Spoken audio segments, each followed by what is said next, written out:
on this episode of A SkinDepth Convo. We're turning back the clock and revisiting some of our favorite moments and shows from this past year.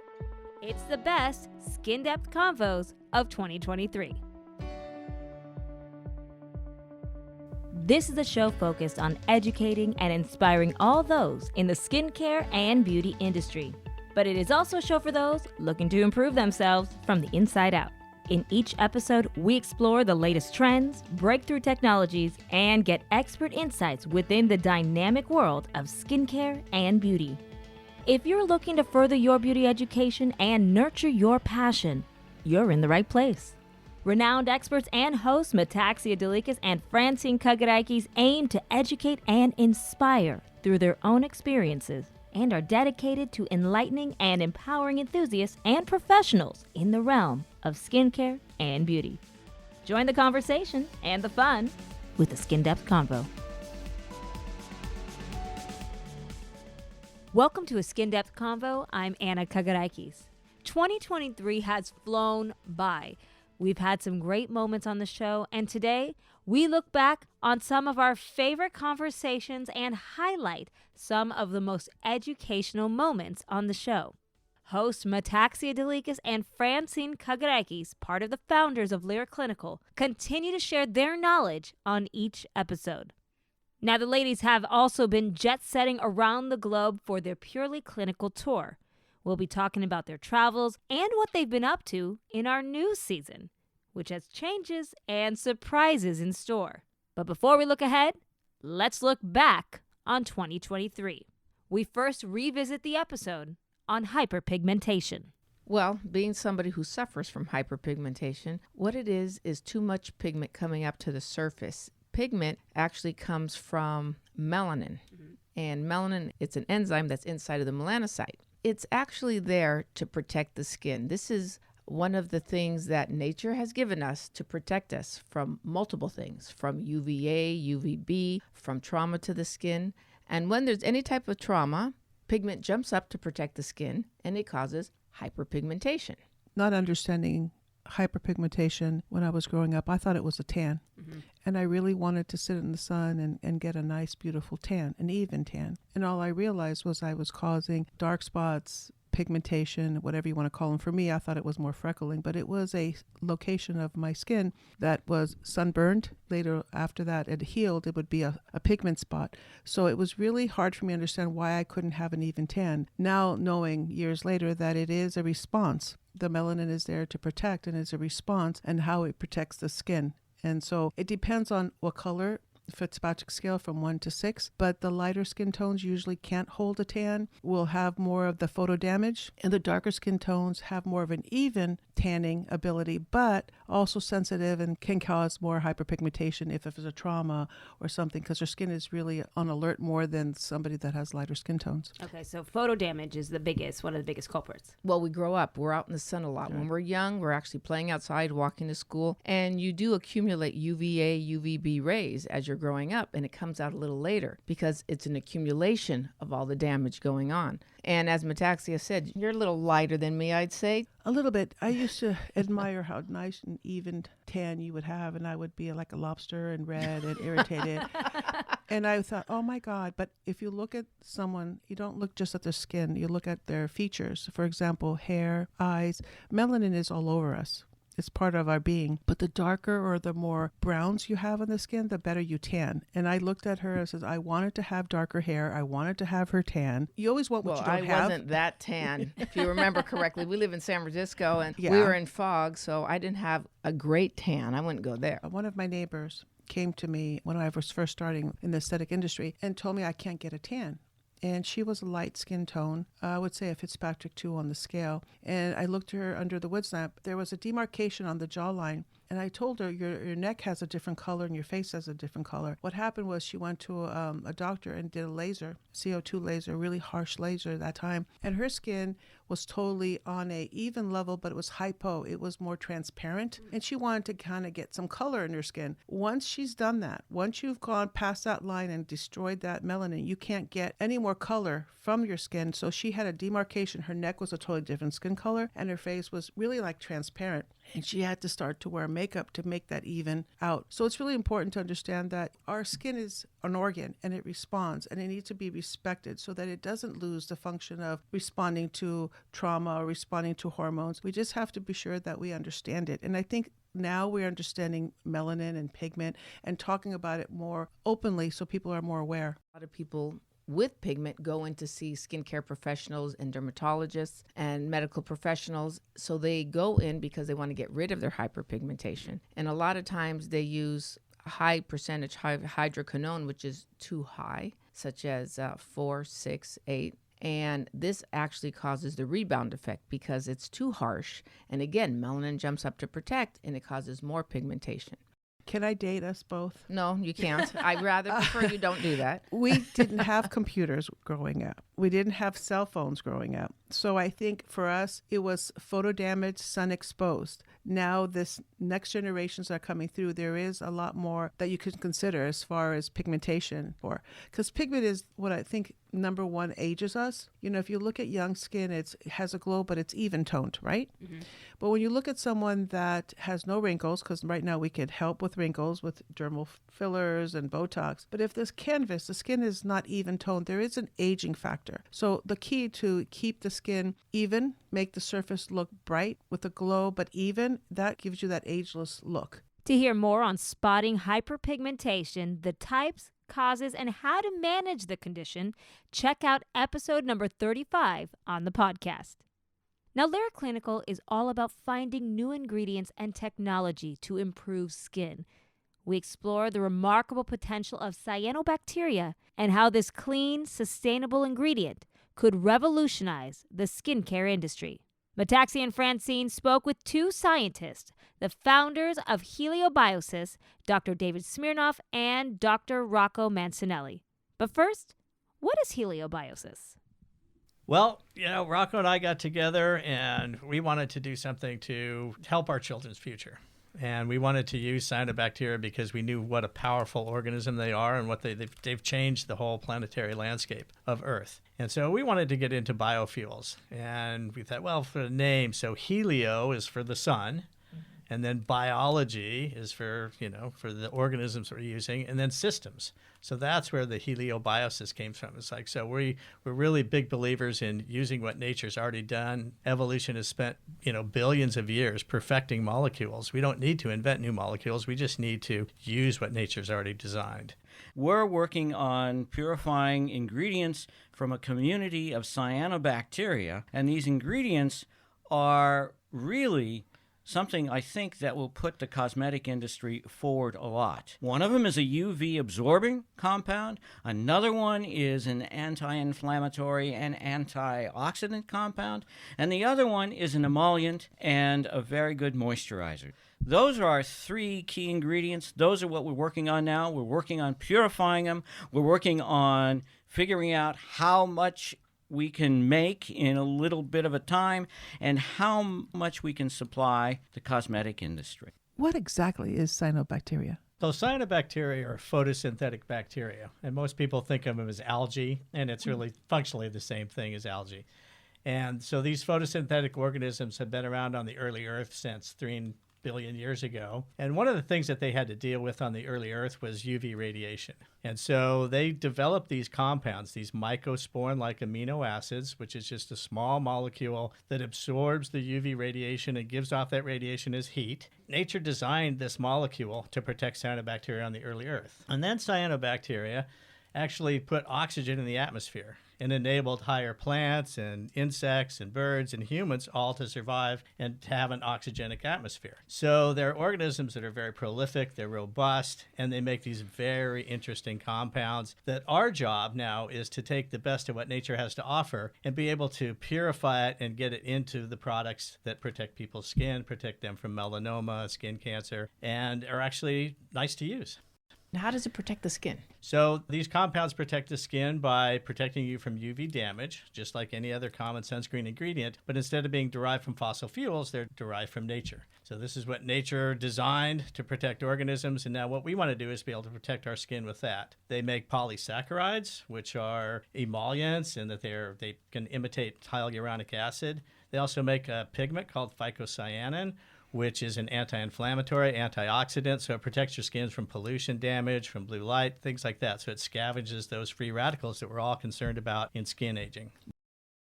And so I've gotten more and more excited about it because I know people who've had melanoma and have survived it. I know people who have not survived melanoma. So it's meaningful to me to be able to do something that, protects people and uses our background in science to be able to translate that into something that's a consumer-friendly product.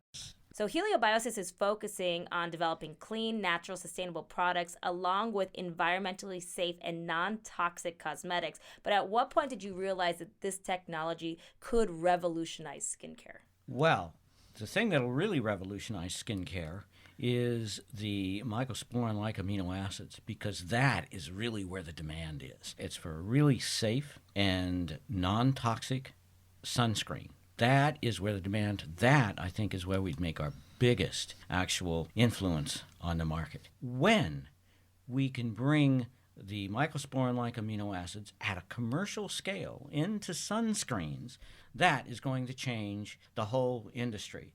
Then we don't have to rely on fossil fuels for chemical ingredients. Then we don't have to rely on zinc oxide and titanium dioxide, which actually have to be mined. Usually they come out of a lot of strip mines. So we don't have to do any of that. This is something that occurs naturally, and that, I think, is going to be our biggest impact in the world of cosmetics. So you really have to protect yourself from UV radiations, as do all living cells. So there's this natural mycosporin-like amino acid that actually is nature's UV-absorbing compound. And so far, every test that's been done shows that it is safe, it is non-toxic, it is being produced in the world's oceans, it is being produced in the world's soil, it is being produced in the food you eat. So it's out there, and it's abundant. And we've keyed in on this because it is so effective as a UV absorber. How can we get these compounds out of the cell? And if we can get them out of the cell, how can we actually purify them? And to date, nobody's figured out how to actually purify them in large enough quantities to be used in the industry, in the cosmetic and sunscreen industry, so that they can be affordable. All of the purification processes and isolation processes are really quite expensive, and they're usually quite small scale and done in a lab. But to do it at the thousands and thousands of liters is a whole new concept, and that is what we're doing today. SPF products, skincare products, antioxidants, anti-inflammatories. We are constantly looking for what's new. I'm also very excited to find ingredients that are naturally derived. Now the future. You have both done such incredible work. They're not going anywhere. We're going to work as a team. We're going to develop some of the best products. Yes, we are. Because I have to tell you, it's all about the team, and you guys bring so much information, so much knowledge to us that we definitely want to work as a team on some really good products. This is just the beginning for us. Great. We're looking forward to getting those products out in the market with you. Absolutely. Heliobiosis harvests and purifies ingredients from marine cyanobacteria. To dive deeper into the science behind this groundbreaking technology, just listen to episode number 38, Space, Science, and Cyanobacteria. You'll also learn about Dr. David Smirnoff and Dr. Rocco Mancinelli's impressive experience at the NASA Ames Research Center, SETI, and what led them to create Heliobiosis.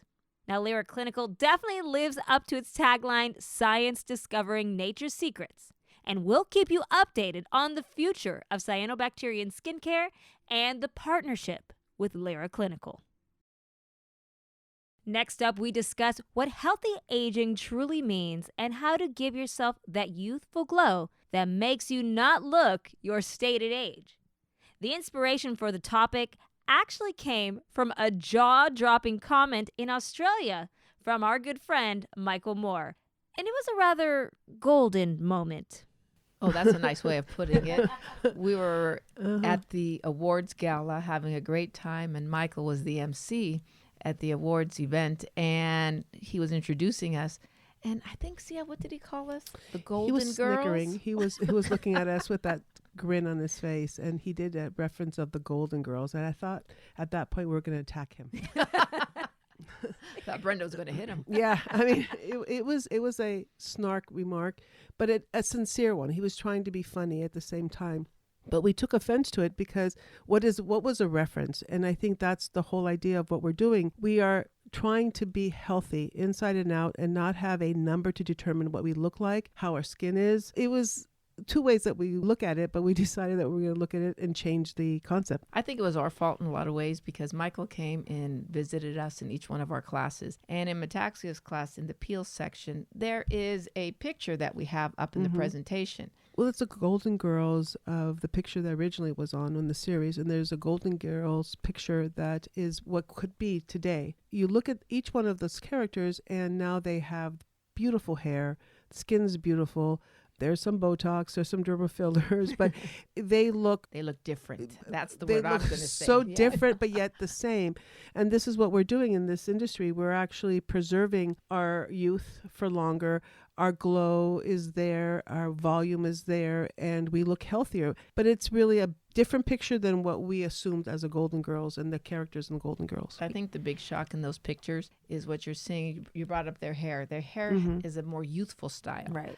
The way they apply their makeup, they look a little more youthful. But it's their attitude. Their attitude is younger. Their outfits. I mean, just looking at their faces, I mean, you really, really don't see their age. You see beautiful appearance. When I say beautiful, like the hair, the lashes, they look younger. Just like Sex in the City, what makes them still beautiful at their age is their confidence. Right. And we're That's able what to it is. have that confidence with beauty at the same time.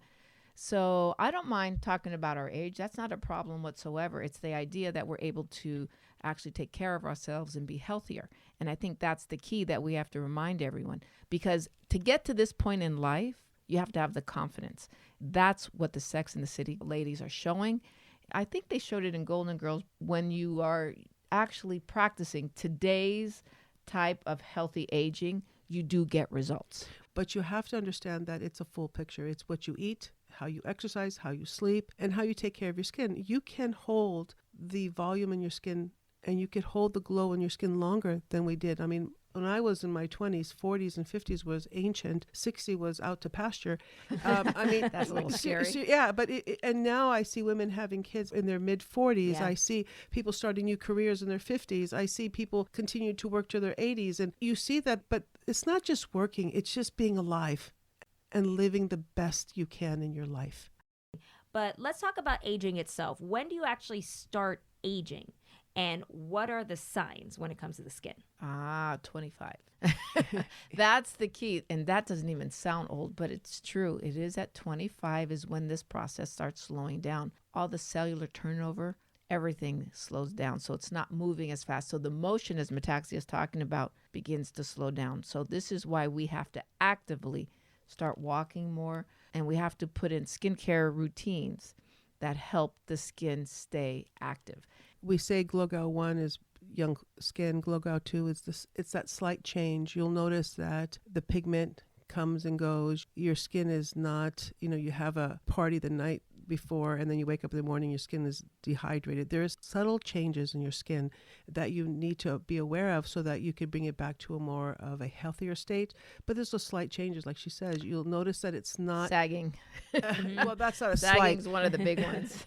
But Sagging's you'll notice that you can actually change a little bit of your home care or clinic routine, and you'll see your skin snap right back to what it is. But it's that slight change that you start to see, and that's about 25 to 30 years old, depending on the lifestyle. As we age, if we don't start repairing it and making sure to prevent it and repair it at the same time, it only gets worse.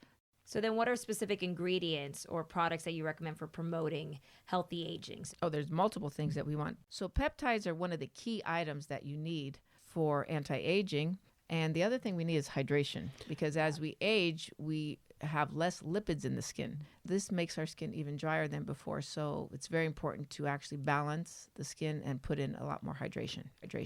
In a nutshell, it's a system. And the system is understanding that you need home care, proper home care with sophisticated formulations. You need home treatments to maintain that correction so that you could do the in-between. And then the in-clinic treatments all year long, maintaining the skin as healthy as possible. But like she said, it's not one product, it's not one ingredient, it's not one treatment. It's a system, and I think that's what Lira's strength is having a system to address a healthy skin. This month is actually designed to also draw attention to the myths about aging. So what are some myths and misconceptions about aging that we could debunk? I could wash my face with water. I've heard that, or I don't need to put hydration at night. I don't need to wear an SPF. These are myths that I think we've proven that, we need more than just water for a cleanser. True. And when one thing about SPF is big is when you say, oh, I have SPF in my makeup. Mm-hmm. No, you need an SPF because there's certain things in professional SPFs that make a difference. It is technology. It's good products, is understanding. And starting younger. I think with our children, even 10 years ago, they didn't look as bad as we did, is because they started using sunscreen at a younger age. We had our children using it younger. They were using antioxidants, anti-inflammatories. Fran, I'm going to say a secret. I remember you just reapplying makeup on top of makeup. Yeah, that was a bad day. That was a bad day. I remember that. And I'm thinking, how could you put just like you have. Don't act like you didn't do it. What is considered healthy aging to both of you? Not being associated with a number. Oh, that's a good one. I think I don't want to be someone that's associated with the 20-year-olds. I want someone to say she has healthy, bright, beautiful skin and not have an age associated with it. And be proud of it. Yeah. I'm proud of where I am in my life at this point because, yes, I have experience. Yes, I'm seasoned. And now I'm old enough to know I don't have to worry about it. And when I say not worry about it, get rid of the small things. They really don't matter. Look at the important things. Ground yourself. Ground yourself inside. And this way it helps you on the outside. And on the outside, you don't mind applying your skincare regimen, drinking your water, doing all the things you have to do, but you have to find it inside of yourself first. There is so much more information on skincare readily available at your fingertips. You can talk to a professional now online, do research on the internet, and even listen to fantastic podcasts like this one. You can learn more about healthy aging and listen to the podcast on episode 40. Now, sunscreen is imperative to anti-aging. It is also the key to protecting your skin from skin cancer. We talked about choosing the right sunscreen to keep you covered. I feel it's the most important because skin cancer is something that we have to be aware of, and we're in the business of skin, and that's the number one thing we have to worry about. And sunscreen is the number one product that every client should walk out and every patient should walk out of the office or the clinic with, is an SPF product to protect. They should be wearing it all year long, but it's an opportunity to bring awareness, an opportunity to have them kind of go over their products to be sure that that's part of their routine. And make sure that once a year they should be checking for skin cancer. And what we have to do is prevention to make sure that we are protecting them against the UVA, UVB, and HEV rays. This is a time to remind us all that skin cancer is there. We have to be aware of it and we have to prevent it. Yeah, this is a good habit to keep in mind. Always, check yourself, check your moles, any changes or irregularities in your skin. And we're going to talk a little bit more about habits, but as you're getting ready to get some fun in the sun, do you handle your sun protection differently when you travel around the world to different areas of the world at different times of the year? Well, I think Metaxia goes crazy because she puts it all over her arms and her hands as she's driving. I'm doing that now because of you. I hope you know that. Yeah, I know. I mean, your hands when you drive and you're outdoors with shorter, sleeves. It's just that you have to be aware. Your face is not the only part of the body that ages. Your neck and décolleté and your arms. So be sure to always have an SPF with you. I think that's important, not just to have it in the, when you're getting ready, but always have it with you because you want to reapply, especially driving. I find myself reapplying when I'm driving a long distance. The other thing is when we're in the heat. That's another issue that people don't talk about. The heat does actually trigger the melanocytes. Vegas, for example, doing trade shows in Vegas, the heat is something that threatens the melanocytes, and sometimes you have to keep your skin They trigger cool. them. That is for sure. Yeah. The heat does trigger them. And we were taking stuff out of the trade show, and we decided to rent a convertible. And we were that story. we were driving down the Vegas Boulevard in a convertible at 125 degrees. Well, wait. You didn't say the story right. Number one, there's all the rent-a-cars. We couldn't find anything, and they only had a convertible. Yeah. And so Thelma and Louise decided that we had to take some product back with us. 20 years ago, yes. Look, 20 years ago, that did not fit in a regular vehicle, so we had a convertible. And we were in traffic. In the desert. In the Under 20 desert, degrees. in traffic with big boxes and a convertible, and we could not put the top on the convertible because of the boxes. So I would say that's where my pigment re-triggered, if I remember correctly, in Vegas. These are fun stories. I mean, I think they're I don't know real if they're stories, fun. but we've learned that you wear protection on a daily basis at any climate, every day. It's really important, not just whenever, but it's part of our maintenance on our skin and part of keeping our skin at its healthy state. And today we're able to actually have professional sunscreens that do a lot more. We have sunscreens that work for concealing and protecting the skin. Well, we have choices. Well, we have choices, we have we do, but we also have certain ones that are concealers that actually we can wear them as makeup, like our BBs. You could wear them as a BB, so you have sunscreen, you have peptides, you have plant stem cells, so they have anti-age factors in there, but you also have certain things to actually wear it as a concealer, so your skin looks like you're wearing makeup. You guys have what's called the Elio drops dropping right now. This is an anhydrous sunscreen. First off, what is an anhydrous sunscreen? It is sunscreen without water, a product without water, which is huge. I used to see these little pillow packs for dishwashers and for doing your laundry detergents, and I'm thinking, I'm not going to do that. I want my big jug. I want to carry the big jug. And I tried it because I really wanted to see the difference. And I'm going to be honest with you, it's the concentration. I'm addicted to these smaller size, effective type of pillow packs. And it made sense what we're doing with these Elio drops. I mean, no water. Think about it. But the no water means what, Fran? No water, no preservatives. Yeah, that's so great. cool. What we're looking for now, clean beauty. And we're looking for more and more products that actually allow us to use less preservatives and pure product. 2 or 3 drops for your entire face. And you're able to put sunscreen with lipid-soluble vitamin C that will help with HEV light. Right. So you're able to have that silky feel, and it's very concentrated product, so a small amount goes a very long way. So this is the next level of SPF with no preservatives. It is very important to know that when you're using a professional skincare product that has SPFs from an FDA-approved lab, you will always see the drug facts on the box, and they will read something similar to this.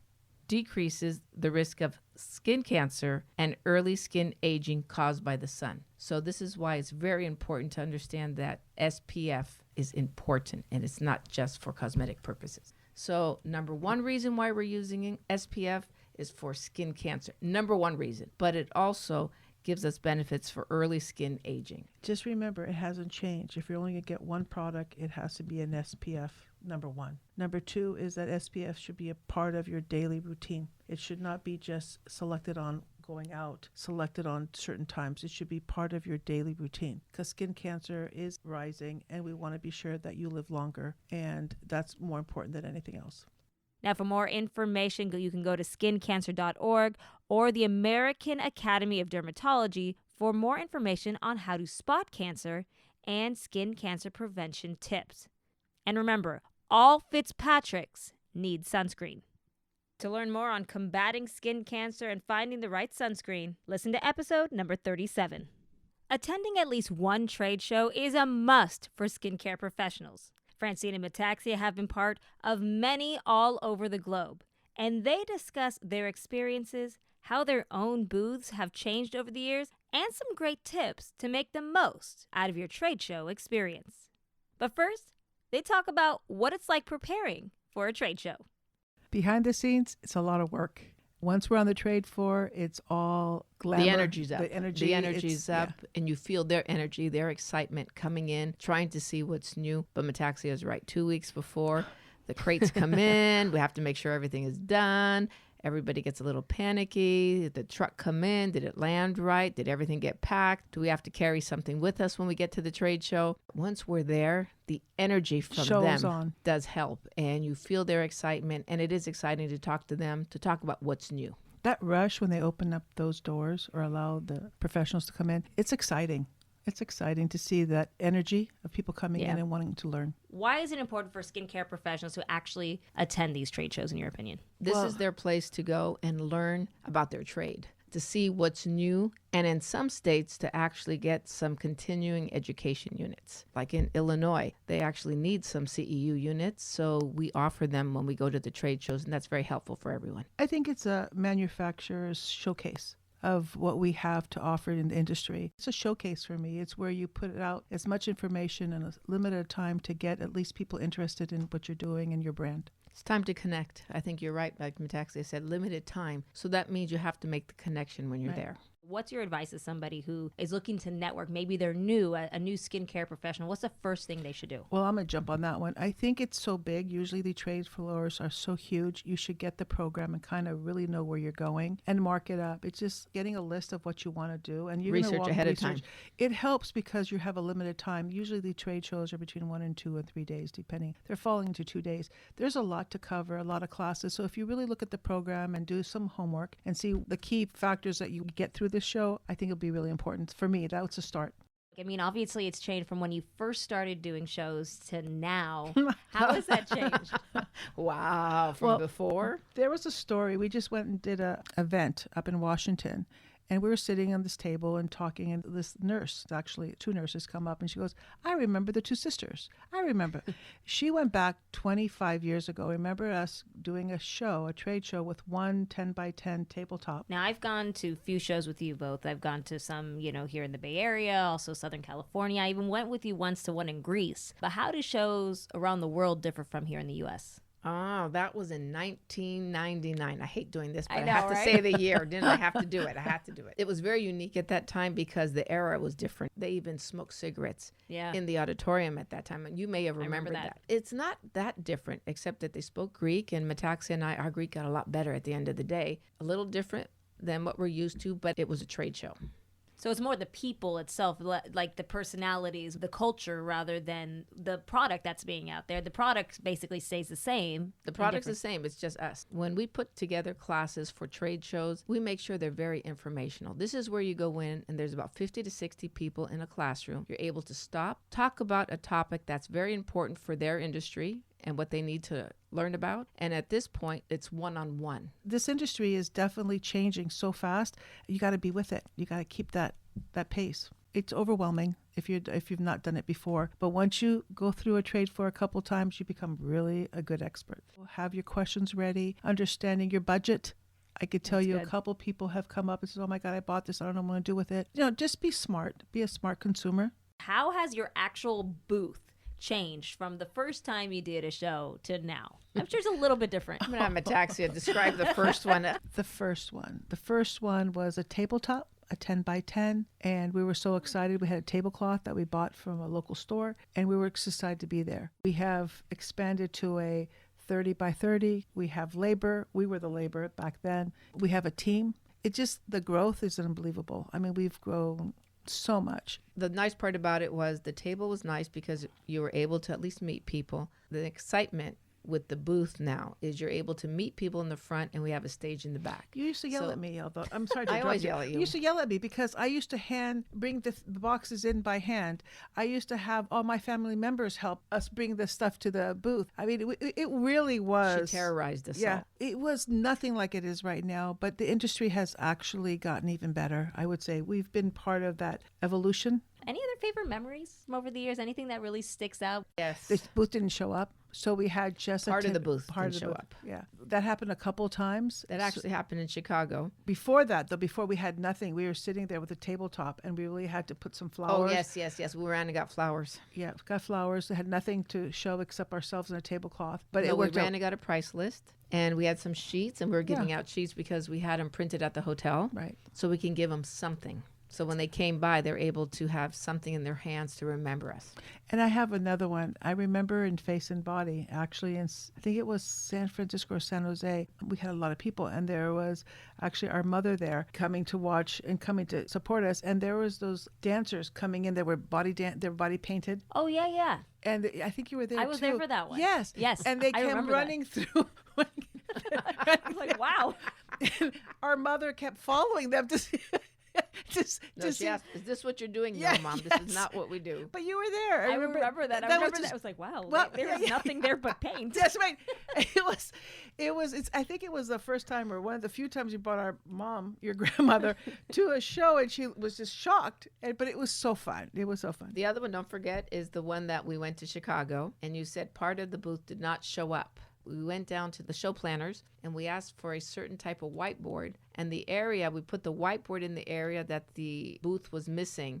And we had anybody who came by write something down, either somebody who knows us or somebody who does not know us. They wrote such beautiful, beautiful things about Lira. And we actually have a video of it. And we show it every time we go out, just to remind people that this is coming from our customers. This is coming from our partners, not from us. And it was a time that something bad happened, but something good came out of it. I have to add one more, and it was the Vegas show. It was 120 degrees out there, and all the doors are open in the convention center, and it's 100, and we're setting up this booth.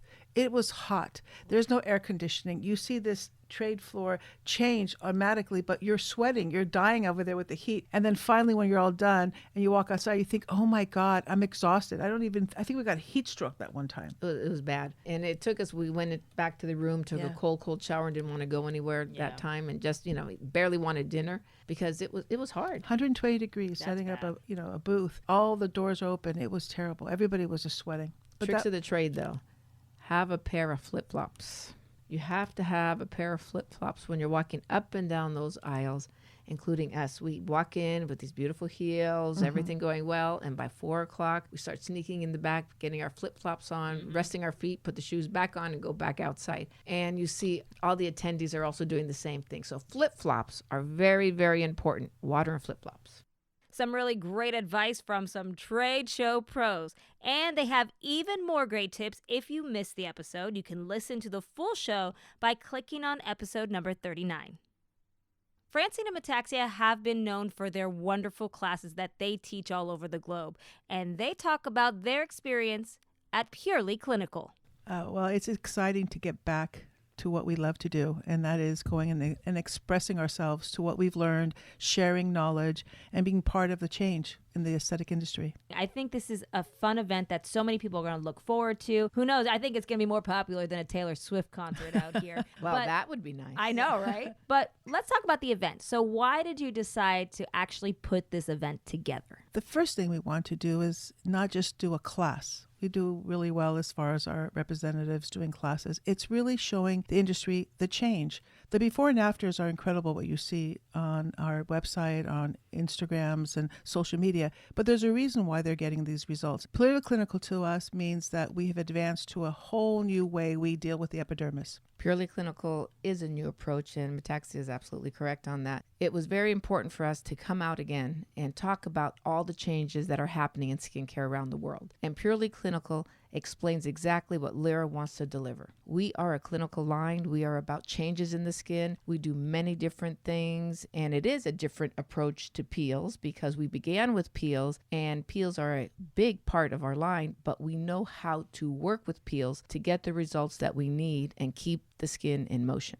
Now, this is just the tip of the iceberg, by the way. What we're talking about right now, you're already getting a lot of great information here on this podcast. But when you come out to Purely Clinical, you're going to see the full bottom of the iceberg here, even more information. But what else can people get? What will people get when they come out to this global skin affair? The book. And I think what we have to talk about, the emotional feeling of when we released the book. The first time we released it, it was fresh off the press in Seattle, Washington. When I saw one of the estheticians sitting in the front row take the book and smell it and said, oh my God, it's like new brand shoes, smelling new shoes.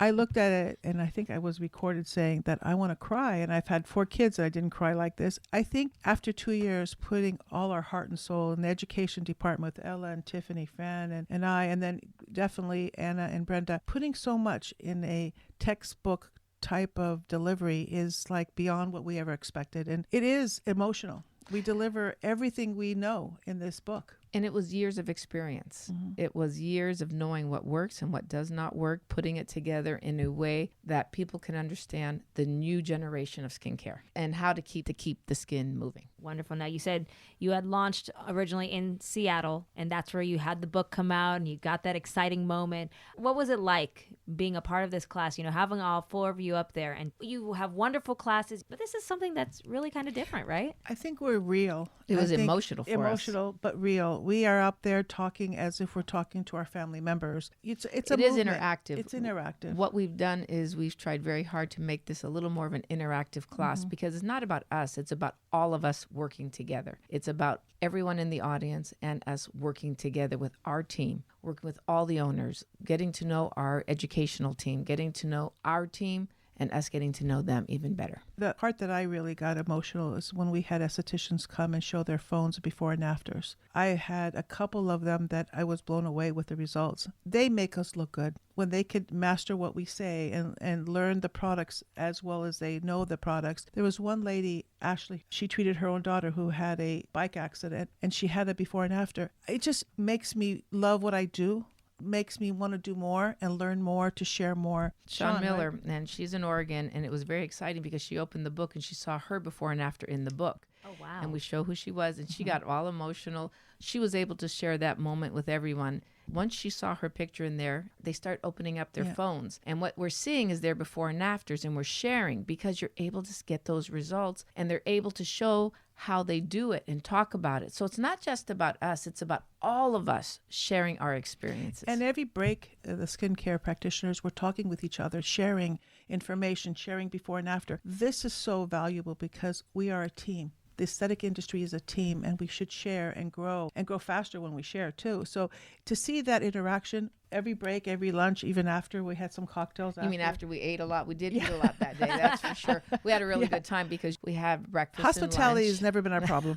No, never. That is true. Hospitality is never an issue with these ladies. It ain't a party unless it's a Lira party.